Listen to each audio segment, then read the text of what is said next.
Welcome to the Peaceful Parenting Podcast. I'm your host, Sarah Rosensweet, mom of 3 young people, peaceful parenting coach, and your cheerleader and guide on all things parenting. Each week, we'll cover the tools, strategies, and support you need to end the yelling and power struggles and encourage your kids to listen and cooperate so that you can enjoy your family time. I'm happy to say we have a great relationship with our 3 kids. The teen years have been easy and joyful, not because we're special unicorns, but because my kids were raised with peaceful parenting. I've also helped so many parents just like you stop struggling and enjoy their kids again. I'm excited to be here with you today and bring you the insight and information you need to make your parenting journey a little more peaceful. Let's dive into this week's conversation. Hey everyone, welcome back to another episode of the Peaceful Parenting Podcast. Today's episode is another sneak peek inside my membership where I interviewed Rachel Simmons, who is an expert on relational aggression, aka Mean Girls, and she wrote a book called Odd Girl Out, which is all about the topic of relational aggression and how we can support our children when they're experiencing it and what to do if our child is actually doing that to other people. If you don't know what relational aggression is, don't worry, listen up, because she does go into the definition of it. This was a great conversation. My members had questions and I had questions, and they all, at the end, we all discussed it and decided it was a very helpful conversation, and I think you'll find it helpful as well, no matter how old your child is or whether or not they have experienced any relational aggression. This is something that we should all be aware of, and it's also something that, as parents, we have a lot of control over preventing our child from becoming somebody who uses relational aggression. As I said, this is a sneak peek inside my membership where we have a theme every month. This month's theme was friendship troubles. And we had actually had that as a request from a member. So we brought in Rachel to talk to us about relational aggression, which this member, her child had been struggling with that. As I said, it was our theme this month was friendship troubles. And this is what we do inside the membership. Every month we have a theme, and I do teaching about the theme. And we also bring in a guest expert to do some teaching and Q&A about the theme. If you would like to join us inside the membership, you can go to reimaginepeacefulparenting.com/membership to learn more and to join us. The other things that we do inside the membership, or one of the other things we do, is office hours. And you did recently hear a podcast that had a sort of a sneak peek into what the office hours are like. We do office hours twice a week where you're welcome to drop in and ask a question, get support, share a win from me and Corey and other members. It's just a wonderful place. Our membership is my favorite corner of the internet, and we've been doing it for 6 years. It really is a special place. I'd love for you to join us. Please let me know if you have any questions, or just head over to reimaginepeacefulparenting.com/membership to join us and learn more. We've added sponsors to our podcast so we can keep making this podcast and our other free content to support families on their peaceful parenting journey. If you would like to listen to the podcast ad-free, or even if you'd just like to support our work and know you're helping us educate and support the word about peaceful parenting, you can become a supporter on Substack. For the cost of a fancy coffee, you can get the podcast ad-free, as well as access to a monthly Ask Me Anything session where I answer your questions and support you. I know there are folks I support on Substack because I believe in the work they're doing and I want to be part of making their work possible and more accessible. I really hope you'll choose to support us. Go to sarahrosensweet.substack.com or just search up my name and Substack and you'll find it. This podcast is brought to you by Yoto. Yoto is a screen-free audio player that lets your kids listen to audiobooks, music, podcasts, and more without screens and without being connected to the internet. No one listening and no one watching them. They can't go where you don't want them to go in the wild west of the internet, and they aren't watching screens.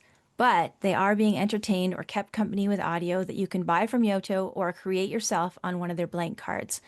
Books, podcasts, stories, or music, it's up to you and your kids. Corey loves the Yoto player, and her kids love it even more. I wish it was around when my kids were little. To learn more about the Yoto player, go to reimaginepeacefulparenting.com/Yoto. Remember, for an ad-free version of this podcast, become our supporter on Substack. Search up Sarah Rosensweet and Substack, and you'll find us. Now, our feature presentation. And let's hear from Rachel. Hey, Rachel, welcome to the podcast. Thank you. Can you just tell us a little bit about who you are and what you do? Sure. Well, I am first. I'm based in Western Massachusetts, and I am a researcher, an author. Over the last 8 years, I've become an executive coach, and I've always been fascinated by and inspired by the psychology of girls and women. And over what has now become a long career, I have worked with women and girls across the lifespan, beginning with, I would say, elementary school, and now of late, now working more and more with adult women. But I've always been animated by the questions of how women and girls experience certain phenomena and spaces differently, and how attention to their experience could contribute to their overall wellness and potential. Nice. And I just finished reading your book, Odd Girl Out. And I could see how much research you did in doing that book. I think you mentioned you interviewed people for a few years to write that book. It was a long time. Yeah, I was just actually reflecting on that time. I came across a shoebox filled with tapes, cassette tapes, Hmm. little cassette tapes of the interviews to date when I wrote that book, which came out 20 years ago. And I worked all over the country and all over the United States, and I tried to speak to as many girls as I could. Yeah, I highly recommend it. We'll put a link to the book in the show notes. Thank So you. today we invited you here because we want to talk about relational aggression. Can you just give us a definition of what relational aggression is? Yes, relational aggression is a psychological form of aggression, a way that people express themselves when they are trying to get a need met or are upset about something. And it usually starts as early as 2 or 3 years old, when kids become verbal. And it's the use of relationship as a weapon. So it can start off as the silent treatment, even, right? Like, I'm just going to turn away from you because I'm upset with you and cut you off as a way of communicating my unhappiness, right? Like, this is my message, my silence. And actually, I remember once interviewing a seventh grade girl who told me she gave people the silent treatment, Hmm. that she would stop talking to them as a way to get what she wanted. And this was really unusual because most girls are not going to come up and be like, yeah, here are all the ways I'm mean. Right. In fact, it's often the secrecy of girls that can make this stuff hard to talk about. So I was like, wow, here's a unicorn telling me she's doing it. And I was like, why do you do it? And she said, because with my silence, I let my friends know what's going to happen if they don't do what I want. Very powerful description of relational aggression. So that's the silent treatment. But of course, it can also take much more verbal forms where I might say, if you don't give me that toy, I won't be your friend anymore. Or if you don't play with me at recess today, then our friendship is over, or I don't want to talk to you anymore. And again, the exchange or the threat is always that I will take away a relationship. And it's so powerful, right? Because what do we want more than connection? Hmm. And that's just a profound human need. So it's a very, very powerful form of aggression. Your book is called Odd Girl Out, and you focused on women and girls. Do you think that this also happens with boys, or has started happening with boys? Like, what's your take on if it's still mainly a girl thing? I mean, we think of, I mean, I when I think of relational aggression, I think of like Mean Girls, right? Yes, I think a lot of people do, and certainly did. Those many years ago when I first started researching this book, I certainly did, and I think it's important to remember that yes, boys definitely do this, and they do it as much as girls, starting in middle school. At least that was the research that I read. I haven't read the recent stuff, so that could be different.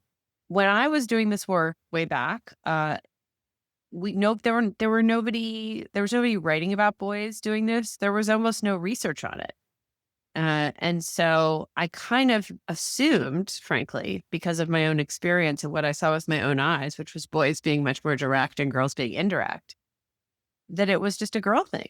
But it most definitely is not. And so I think I and others in many ways did a disservice to boys by not studying them. And I wish I had. And it's, I think, something that is more widely understood now by people who are out in the field doing the work. Yeah, interesting. Because I definitely, my oldest son, who's now 24, he definitely experienced a lot of this relational aggression Hmm. in elementary school. And my daughter experienced it all. My daughter did also experience it. And man, just a side note, it's so painful to watch your kids. And I want to ask you more about parents' role, but it is so painful as a parent to watch your child going through having their quote friends being mean to them. One thing that you just mentioned is that, it happens as young as 2 or 3, and I remember reading that in your book. That's sort of like, "You can't come to my birthday party." And even little kids will say that to their parents, right? Using that relational aggression, and you said that if we don't actively get involved, then it turns into this older kid relational Hmm. aggression that just never like, it never goes away. What do you suggest that parents do or say when they do hear stuff like this? Either they hear their kids saying that to other kids on the playground or even to a sibling or to the parents themselves. Yeah, I With totally little kids, we're talking. with little guys. Yeah, I think I often answer that question with a question back to the parent, which is, okay, what do you do when your kid hits or bites somebody? And usually, I mean, what most of us do is we stop the behavior, we make sure the other kid's okay, Mhm. then we turn to our own child and we say, "You can't do that. We don't do that in our family. That's not what we say. That's not what we do. We have to use our words, and we don't ever threaten people when we're angry, right? Like, it's okay to be mad. And this, by the way, is really key. Like, we're not suggesting here that we're not telling our kids you can't be angry with a friend and that you have to be nice all the time. What we're saying is it's not what you say, it's how you say it. Mhm. And that certain ways of speaking are off limits, just like certain words we consider off limits, but certain ways of speaking are off limits. So I think it's key, however, as with any advice that I give to parents, to remember and practice self reflection, or sorry, practice self awareness.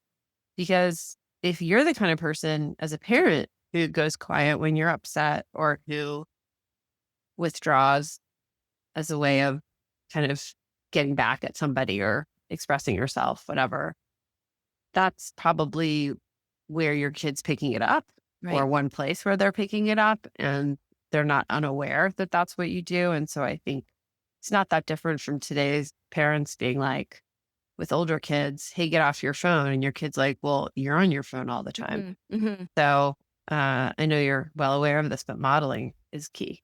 Yeah, that makes a lot of sense. And so just that we treat relational aggression like we would treat any other form of aggression that we see from our child, and giving Yes. alternatives, trying to correct the behavior. That makes a lot of sense. Yeah. And Yeah. how do you think that other person felt, right? Cultivating empathy. How do you Yeah. think it Yeah. feels when you say to somebody you won't be their friend anymore? You don't want to lose your friends just because Mhm. you made a mistake. So just that kind of thing. It's unfortunately because so many people believe that this is just quote unquote kids being kids. When you hear that phrase come into it, it's almost a way of disqualifying or invalidating behavior as aggression.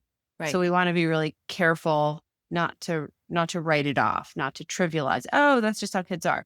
Right. Again, that's like the gateway to not taking it seriously and not holding kids accountable. Right. One of the things you talk a lot about in your book, which I thought was really great food for thought, was how this is often happening with girls because girls are socialized to not express their anger and to be like nice and to be good girls, and that it sort of goes underground and comes out in these covert, uh, covert or even not so covert ways of Mhm. relational aggression. What do you suggest what can we do as parents to change this? Like any, concrete ways of helping girls to express themselves or communicate more effectively so that so this doesn't happen? Yeah, that's a really good question. I think probably one approach that I value both in my own life as a parent, but also like just when I work with others, is that it has to be like a more integrated approach to parenting and not something you say in a moment. So, in other words, if we want kids, we don't even have to say girls, but if we want kids to be more emotionally like expressive, more authentically expressive of their feelings so that they don't resort to some of these more indirect and pernicious behaviors. I think in general, they need to be raised with some principles as a parent. And those principles need to be voiced and reinforced and practiced throughout a day, right? Again, not just in response to an acute moment of Mhm. aggression.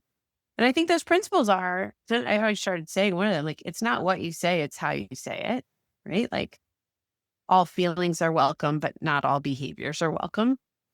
And you have the right to be treated with respect and dignity by your friends, and you owe that to them as well.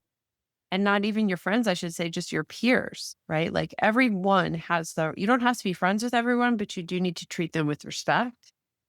And that's really key for girls in particular, because so often girls are expected to be friends with everyone, which in turn makes them feel resentful. Mhm. So another principle here would be you don't have to be friends with everyone. You can be acquaintances with them and they still are deserving of your respect. So you're kind of striking a balance between supporting expression, right? Like it's good to say how you feel and you just have to be thoughtful about how you do it. And I guess the only other thing I would add is just that it's a practice and sometimes you'll make mistakes doing it. Sometimes it's uncomfortable to say what you feel and sometimes feel kind of awkward about it, but you'll get better at it with time. And some moments will always feel awkward, but that's far superior than going behind someone's back or ignoring them forever. Right. I'm reminded of a line that we often use in peaceful parenting when, have one sibling being like, quote, mean to another one verbally. And we often say, you can tell your sibling how you feel without attacking them, right? Or you can tell your Mhm. sibling how you feel without using unkind words. And I think that's like what you're just talking about of, not what you say, but how you say it. And so I think in a lot of ways, as I was reading your book, I think the things that we teach in peaceful parenting are going to already be really helpful in helping girls to, and I'll just say girls, but kids to express themselves in a healthy way and express their feelings in a healthy way. And also not to put up with being treated poorly. Like if you're, I think if you learn at home that you don't have any power or agency because your parents aren't treating you with respect, then you'd be a lot more susceptible. I mean, correct me if I'm wrong, but just it seems to make sense to me that you'd be a lot more susceptible to people treating you poorly by having your peers treat you poorly. Yeah, I think so. I mean, I think our parents like teach us what to expect from other people for sure. So do our siblings, but they also teach us um, how to respond in difficult moments. But if they normalize those difficult moments and say your day to day will be one in which part of being connected to us is not feeling like you're valued or not feeling safe, then yes, you would certainly import that into your relationships with others. I also think it can be more subtle too. Um, I think that if you don't feel like uh, unconditionally valued, or like you have to fight a lot to get your parents' attention, or that you don't feel like a consistent attachment with them, like they're not always present, then I think you also become vulnerable to pursuing peers who recreate that familiar, if painful, dynamic. Yeah. So if your if your happy place is like constantly trying to get that popular girl to win you over, that might be something you learned because you were trying so hard to win the attention of and security of your parents' attention. If your child is a victim of relational aggression, like what should you do both on like I'm going to ask three questions at once and then we can go back. How do you support your child if this is happening to them? Because I said I think it's really painful for us as parents to see our child suffer and also to be reminded of, things that may have happened to us as children. So how to Mhm. support a child, and is there anything that you should do with the other parents or with the school? Before we answer those questions, let's take a quick break to hear from our sponsors. This podcast is brought to you by the Peaceful Parenting Membership. For a low monthly subscription cost, you get direct access to me and twice weekly office hours drop-in group coaching, a library of peaceful parenting lessons on demand, a private community of parents who get it and are on this journey with you, plus guest expert sessions and monthly trainings on a theme. And you get access to the past 6 years of materials that are inside our Peaceful Parenting Membership library. But why take my word for it? Here's what one of our members had to say. I joined Sarah's membership because of the office hours, but whoa, was I surprised at how much else it is. The office hours are excellent, and even when I don't have a question to ask, I learn so much from listening to others' challenges and Sarah's advice. But there's so much more. The membership website is filled with resources. Sarah's membership is for anyone who is looking for real-life support from a parenting expert who never judges and always has your family's best interests at heart. Thank you, Sarah. I hope you'll join us. To learn more, visit reimaginepeacefulparenting.com/membership. Remember, for an ad-free version of this podcast, become our supporter on Substack. Search up Sarah Rosensweet and Substack. Let's take a quick break to hear about the Yoto Player. Yoto is a new sponsor of our podcast. I only promote products that I really believe in, and Yoto is a great product. I wish they were around when my kids were growing up. Yoto is a screen-free audio player for kids. It uses physical cards to play stories, music, podcasts, and other audio content, encouraging independent listening and play. You can buy the cards for your favorite books, from the classics like Charlotte's Web or Roald Dahl, or newer books like Captain Underpants. You can also make your own cards of podcast stories or music from MP3 files. Yoto also creates original content like radio and podcasts for kids. The possibilities for listening are varied and endless. Yoto also features a nightlight, an okay to wait clock, and other functions like white noise and an alarm. It's not connected to the internet, so kids can't go where you don't want them to go, and no one is listening in on them. And did I mention it's screen-free? I learned about Yoto from Corey. Here's what she says.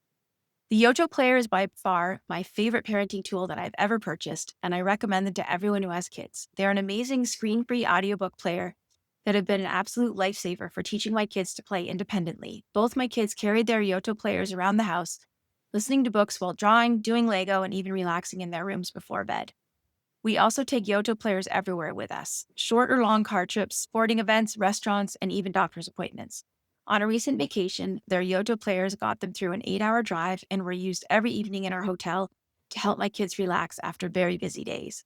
Yoto has an impressive and ever-growing collection of books you can buy and have absolutely helped inspire a love of reading in both my kids.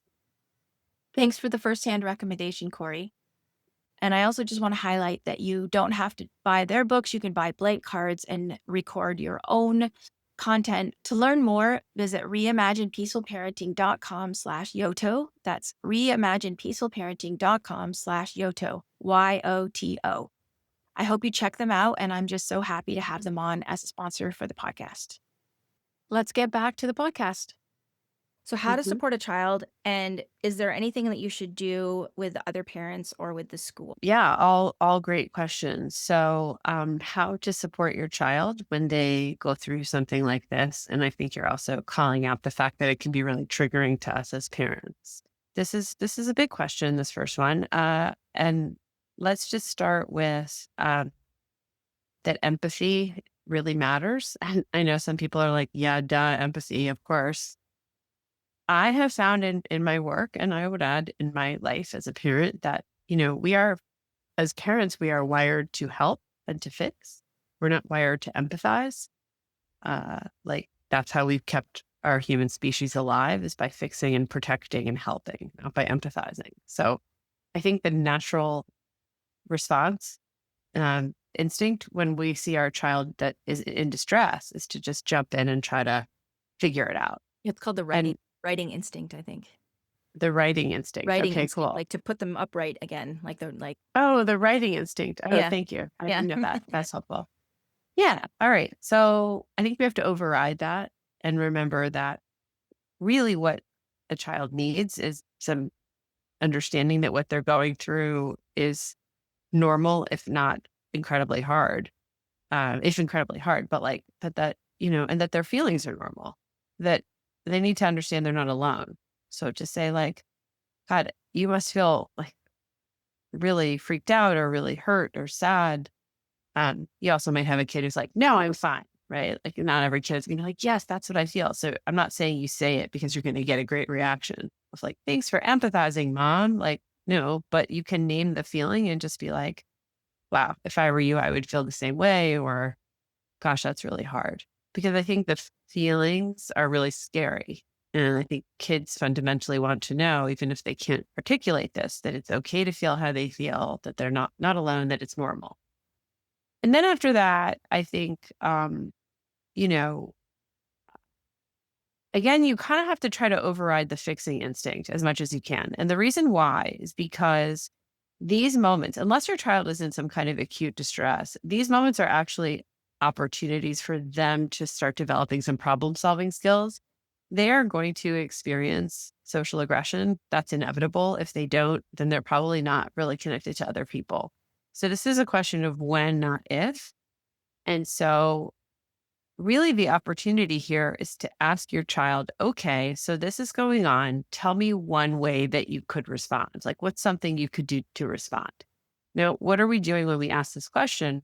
We're not jumping in and saying, here's how I would respond, which doesn't really teach your child the tools. We're saying, well, what do you think are some ways of doing it? Now, a lot of kids are going to say, I don't know, or they're going to be annoyed. That doesn't mean you stop. It just means like they're not necessarily feeling like they know exactly what to do, but that doesn't mean that you drop the ball. So you could just say, like, what's one thing you could do? What's anything you could do? And if they say nothing, I'm not going to do anything, then you can say nothing is a choice. That's a choice you're making. That's a strategy. What will happen if you do nothing? And what we really want is, obviously I think it goes without saying that we live in a culture that has consistently and sort of systematically deprived kids of opportunities to become resilient. We've deprived our kids of moments of being uncomfortable, and that has cost them the ability to learn how to solve their own problems. Mhm. I'm not saying that when they're experiencing social aggression, they're solving their own problems. I'm saying this is a real opportunity as a parent where you get to like hold them and be with them, but also not do it for them. So I want to pause here because I know I'm talking a lot and say those are the kind of first two steps. But anything you want to follow up on in terms of that question of how do you support them? Well, I mean, I think one thing that I read in your book is that sometimes parents dismiss that it's really happening, or because of their own fears of their child wanting their child to fit in, they might try to encourage them to stay in the relationship or to try to hmm fix the relationship, and maybe you could speak to that a little bit. Sure. Well, I think these kinds of moments can be incredibly disorienting for parents and triggering. And I use the word disorienting because we stop losing the ability to differentiate between our feelings and experiences and our kids. So, for example, if we have a lot of emotion and a lack of resolution around what happened to us, when our kids go through it, all those feelings come right back up. And then we may start to assume that our kids are actually suffering more than they are. Like, I'll give you an example of a kid I met and her parent. Kid had been not treated well in middle school. And she said, I just want to sit at a different table. And her mom was like, but this is terrible. Like, this is a terrible thing. We have to do something about it. And her kid was like, I just want to sit at a different table. So remaining aware of any delta between how your child is reacting and how you are is very key. And if you sense that difference, then you really need to conform to where your kid is and not insert your own, visit your own, enforce your own emotions on them. I also think it runs the other direction to your point, Sarah. Like, if you yourself fear, if you remember being really afraid of what happened when you felt alone, and you start to imagine that if your child were to make a move that would put them in more isolation, that would be bad for them because it was bad for you. Again, that's a flag. Anytime you find that you're sort of flooding your parenting with the memories or the experiences that you had long before you were a parent, if you have the ability to differentiate, that's really where you learn how to do it differently. Uh, but becoming aware of that is most important. That makes a lot of sense. And then I love how you're talking about inviting problem solving.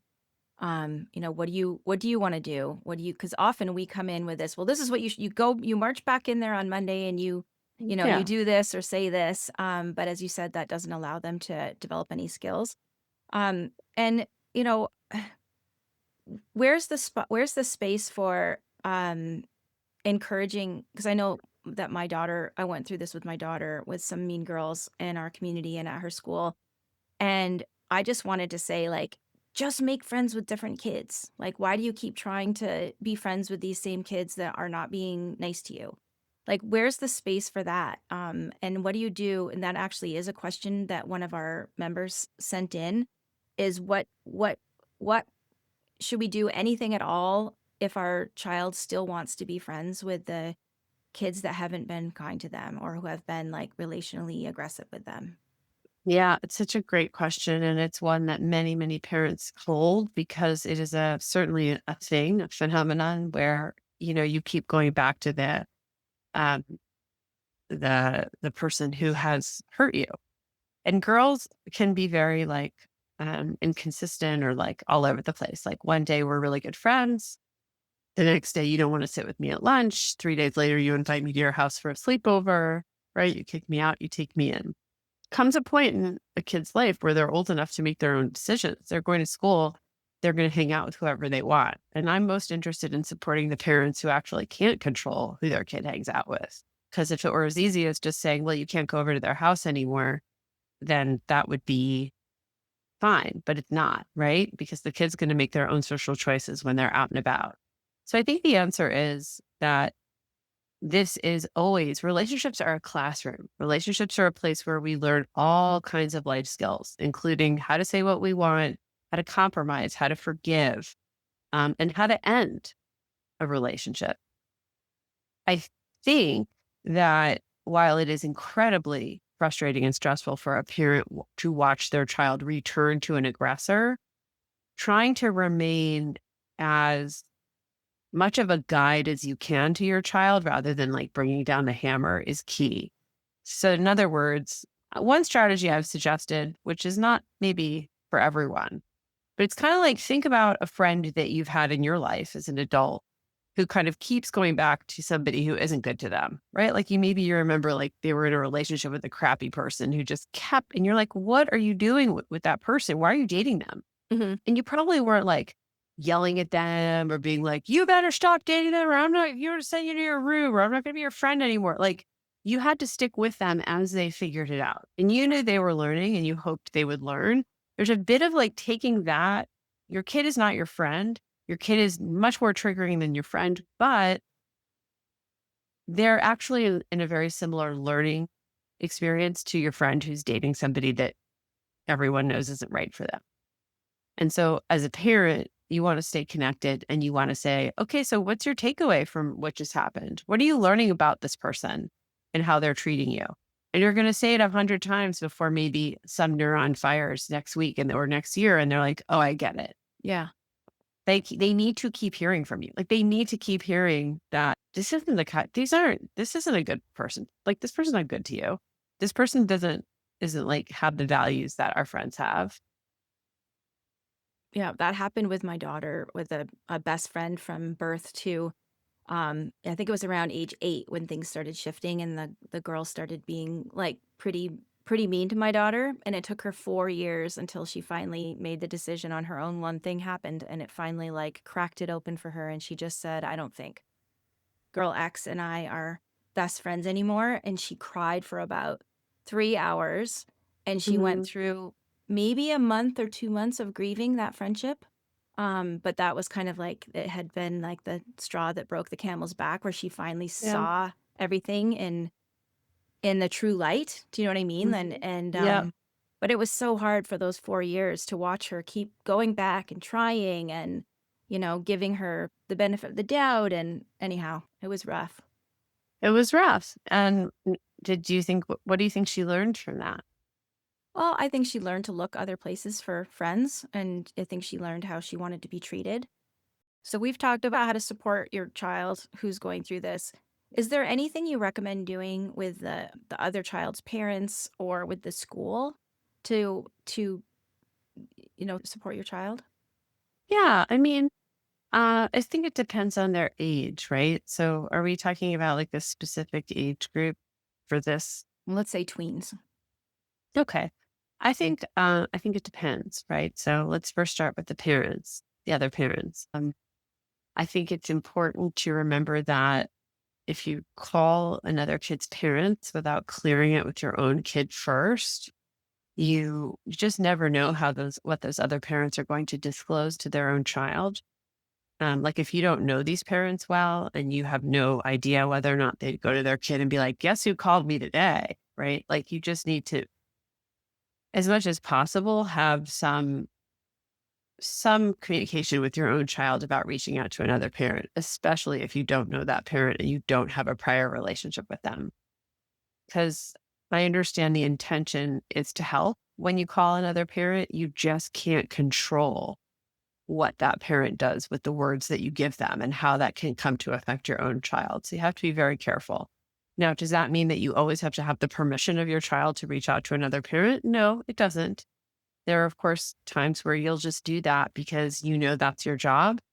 I'm just wanting people to be aware of that. I also think that when you call another parent, it's critical to start the conversation with the following. I know that I only have one perspective here. I know that I can only see what I can see. Can you tell me if there are some things that I'm not seeing? I'd love to know, like, how Mhm. this is, what's going on from your perspective. So, in other words, you're not going in with a heavy hand, with an accusatory stance. You're going in with a degree of humility. Like it's okay to say you're upset and to talk about what you know, but also it's critical to maintain the humility of realizing that you don't know everything. And that children, just like everyone else, can have their own distortions or their own lenses through which they experience their peers. So I would say those are the things to keep in mind. And then finally, I guess one other thing I would say is when you talk to another parent, be very precise in your language when you describe what happened. So stick to the behaviors that you understand allegedly occurred. Like you can say, like, my understanding is that your kid, um, you know, called my kid with some kids over while they were having a sleepover, and that's my understanding, and it left my daughter feeling, pretty embarrassed and hurt.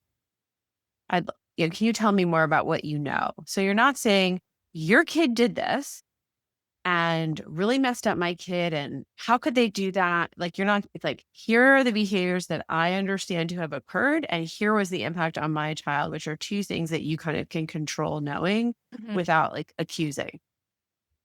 Yeah, that makes sense. I made all the mistakes with my friend's daughter's mother. So, yeah, I think your advice is good, and I wish I had had it then, and I think, it's so hard not to rush in as a parent, especially Yeah, when kids are yeah. younger. It's so hard not to rush in and try to, as you were talking about, that writing instinct to try to fix it and make things better. There's just a comment from Mare who I think when we were talking about kids going back to people who are unkind, she said that her her grandson, who I know is 9, told her that he's an easy mark. And she said when I asked him why he felt that way, he said his friend punched him in the stomach, and he just accepted that and continues to be friends with him. Do you have Mhm. any words for her around that? How she might support her grandson? Um, yeah. I mean, first of all, I like that he's comfortable talking to his grandmother in that way. Like how wonderful for her that he's so vulnerable and authentic. So I think I would, as the grandma, be very precious and handle delicately the vulnerability that your grandson's giving you. And I would be very inquisitive. I would put on my kind of coach's hat and say, "Tell me more about that. Just tell me more about what happens and why. Tell me more about your decision to accept it. What do you think would happen? What, like, kind of like, what do you get by accepting it? Like, what does that allow you to have? And if you didn't accept it, what do you think would happen?" I have learned a lot in the later part of my career about the importance of just holding space for people to talk something through. You don't have to give them the advice. You don't have to have any idea. You can just ask them a question and let them talk it through. And it's kind of like talking aloud to someone who cares about you and is listening closely is not that different from journaling, in the sense that both of those modalities can help you arrive at new insights that you couldn't otherwise on your own, but don't require someone telling you what to do. Hmm. So I think that kind of stance, if you can take it with your grandson, would be very effective and you would probably learn a ton. Thanks. That's great. So the final part of that three-part question that we keep getting back to is, what about with the school? Is there Yeah, any yeah, yeah. one thing that I thought was interesting in your book is you talked about how a lot of the kids that are doing the relational aggression have a lot of social status and that it often flies under the radar and that the teachers don't see what's going on. Hmm. And I think that would make it especially tricky to try to get support from the school if they're not seeing what your child is reporting back to you.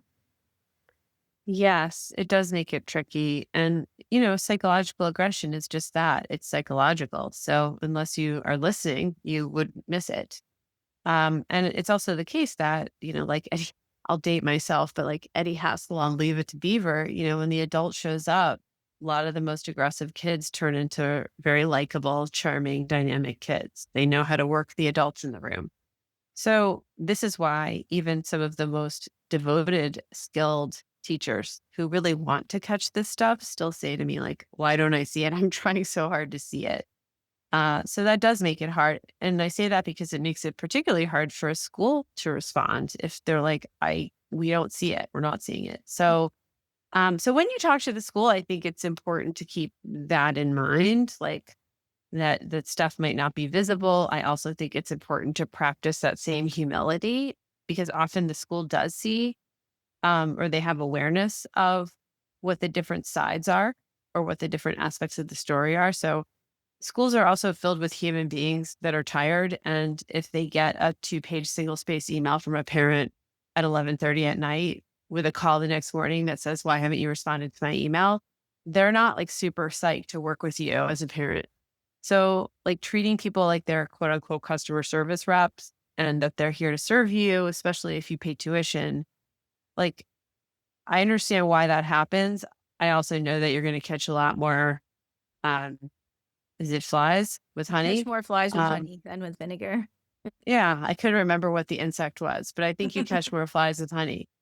That's hard to have. It's like a tall ask, right? Because you're hurting as a parent, you're frustrated, you're angry, you're worried about your kid.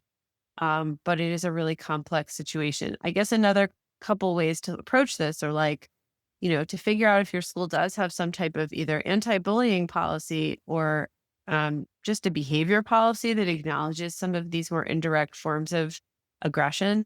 I also, by the way, would caution parents against using the word bullying unless it actually meets that definition, because that's a big turnoff for school administrators and teachers when they hear a parent elevate something to the level of bullying that actually isn't. Mhm. Again, bullying being like a more protracted campaign of one person against another, typically when there's a big power dynamic. Most of what kids are experiencing are acts of aggression, but usually not like ongoing campaigns from one kid to another. So just being really careful about the words that you use is important as well. And then finally, just seeing, what training do the teachers have? Like what professional development has been provided to the teachers around like what to look out for, how to manage their own classrooms. For example, there's a long period of my life where all I did was do professional development sessions for schools. And we talked about, have you talked to your kids about body language? Have you talked to your kids about your students? Meaning, are you speaking actively to your students about the power of rolling your eyes at someone when they speak up in class or laughing when someone says something or staring?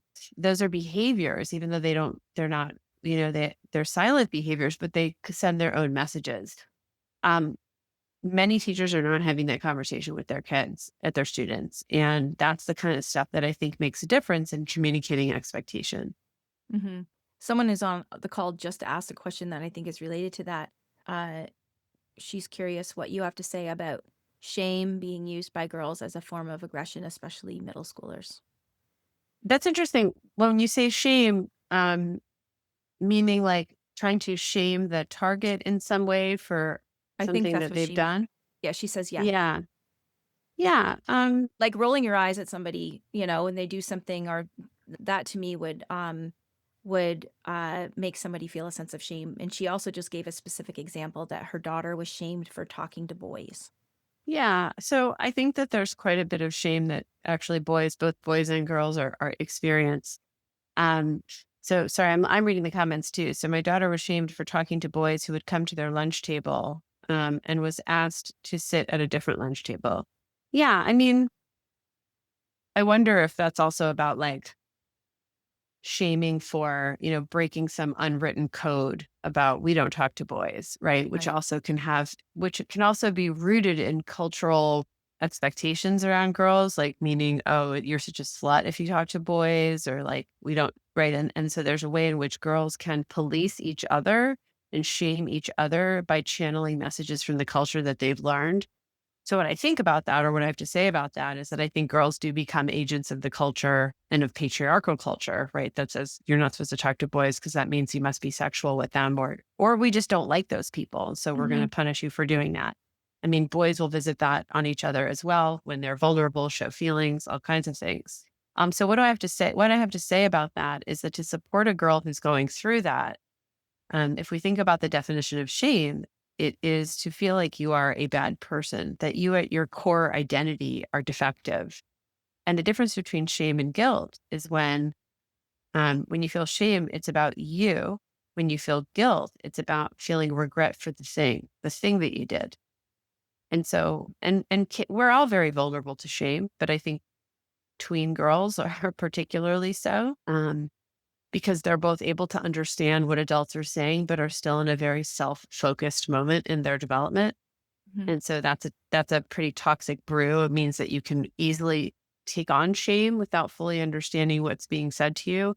So I think just really taking a moment to say like that you are a good human being, that you are a valued human being, that you are loved, that you're not alone. Like you may not think that a moment like this requires those kinds of things, but if your child is feeling ashamed for any reason, because of those kinds of behaviors, it's important to remind them that they are just like everyone else in the best way, and that even if they've been othered and singled out, that they are still very much a part of a loved whole of people, whether that's your family or their other friends, and sort of bring them in those moments. Yeah. When you were saying that, I'm reminded of something that I did with my daughter that I talk about a lot is that making sure our children, even if they're having social troubles or they're, not feeling like they have friends or the friends that they want, making sure they feel unconditionally loved and appreciated and delighted in and celebrated at home can be very protective, I think. And I've heard Hmm. adults talk about that who were bullied and said, the only reason I came through it with my self-esteem intact is that my parents made me believe that there wasn't that this wasn't happening to me because there was something wrong with me. They made me Hmm. feel at home, loved and celebrated and appreciated. So I think that that's something for all of us to keep sight of too if our kids are having friendship troubles is to the work that we can do at home to help them. Yes, a That has thousand nothing to do percent. with their friends. Yeah. Yes.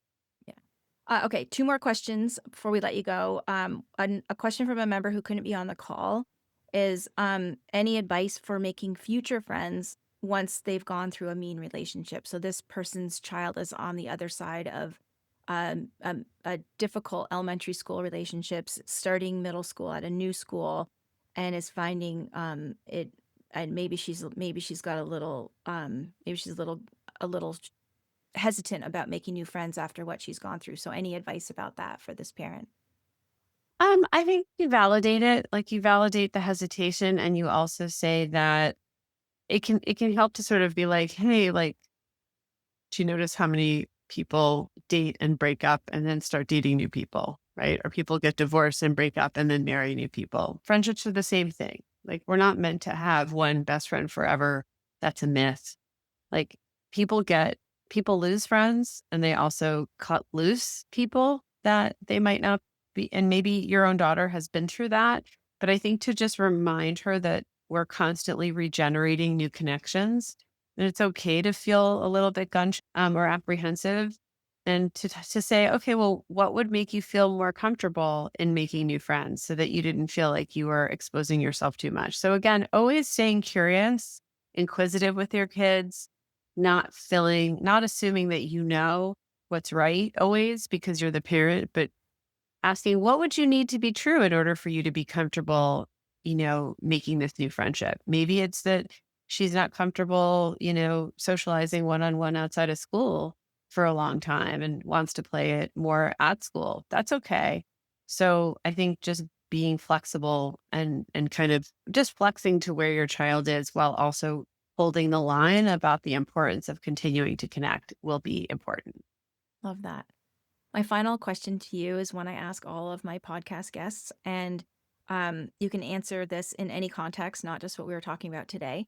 But if you had a time machine and you could go back to your younger parent self, what advice would you give yourself? Oh my God, so much. Don't let your kid have YouTube as early as you did. That would be the first one. I guess I would say that feeling out of control is normal. And like, you got to learn to breathe through that more. And yelling isn't going to give you anything but a false sense of control. And it's just going to upset your kid. And that's the truth of it, is that I think I would have yelled less if I were able to be more comfortable with the discomfort I felt, like feeling like things were out of control and I couldn't manage or have the solution for something. Love that. Thank you so much for joining us. Where's the best place for folks to go and find out more about you and what you do? Find me at rachelsimmons.com. All right. Thank you so much, Rachel. Thank you so much. Thanks for having me. Great questions. Thanks for listening to this week's episode. I hope you found this conversation insightful and exactly what you needed in this moment. Be sure to subscribe to the show on your favorite podcast platform and leave us a rating and review on Apple Podcasts. Remember that I'm rooting for you. I see you out there showing up for your kids and doing the best you can. Sending hugs over the airwaves today. Hang in there. You've got this.